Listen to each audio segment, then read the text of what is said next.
And the winner is, In the Minds, Brooke Culp.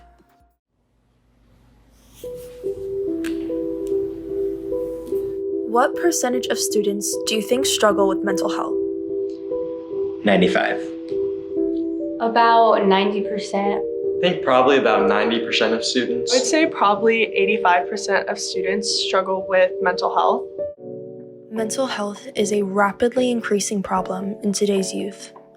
Approximately 50% of adolescents have been diagnosed with a mental health disorder, along with 1 in 6 youth reporting making a suicide plan in the past year.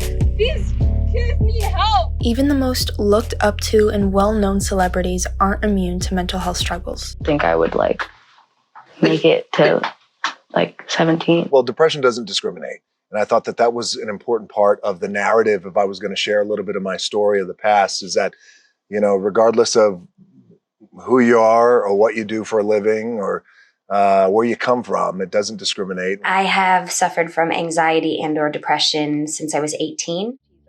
In 2020, a new factor gained prominence in the world of mental health: a global pandemic that would result in months of isolation, with no near end in sight. Egypt's health ministry has announced a first confirmed case of COVID-19 in Africa. The latest Italian health report here says there have been more than 50 new cases overnight. COVID-19 hit students and staff especially hard when their learning institutions were abruptly shut down. COVID has had terrible consequences for kids, especially younger kids, because with the masks, they have to be able to learn to read. You have to look at the teacher's mouth and look at the pronunciation, the enunciation, all of those things. And when you have a mask on, you can't see that. So studies are showing now the kids that have stayed at home or have been masked are having difficulties reading in the upper grades. I think that COVID really made people feel isolated and more alone, because it's such a drastic change from being around people all the time to being alone and then back to being around people. I also think it's produced a lot of fear in the kids. I've had multiple students who have lost a parent or a loved one to COVID, and I think that creates a lot of fear and issues as well.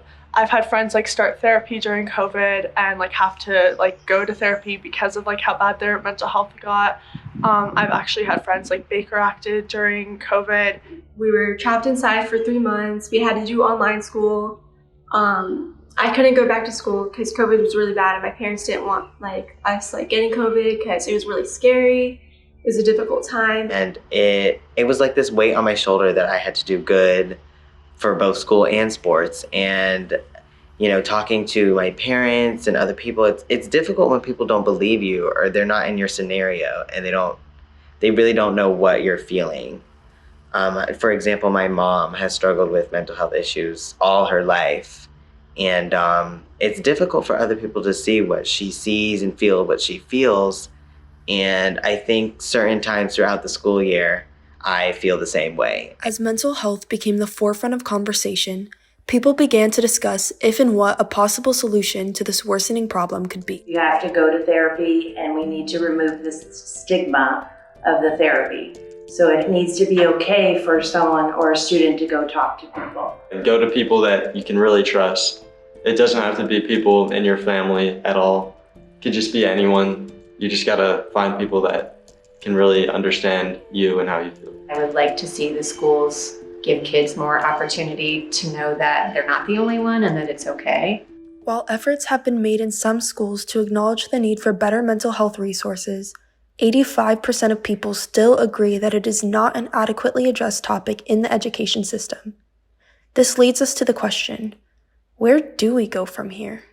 I think moving forward, in the near future, we should definitely focus a lot on destigmatizing any sort of judgment that comes along with mental health or going to therapy or being on prescription drugs to help with mental health, because it is a very, very common thing. That you just need to talk to people that you love and people that love you and want what's best for you, to ask them for advice. I would say that it needs to be tackled more than it is now. I think that mental health in schools and students is something that gets put aside because grades and academics and sports are so important.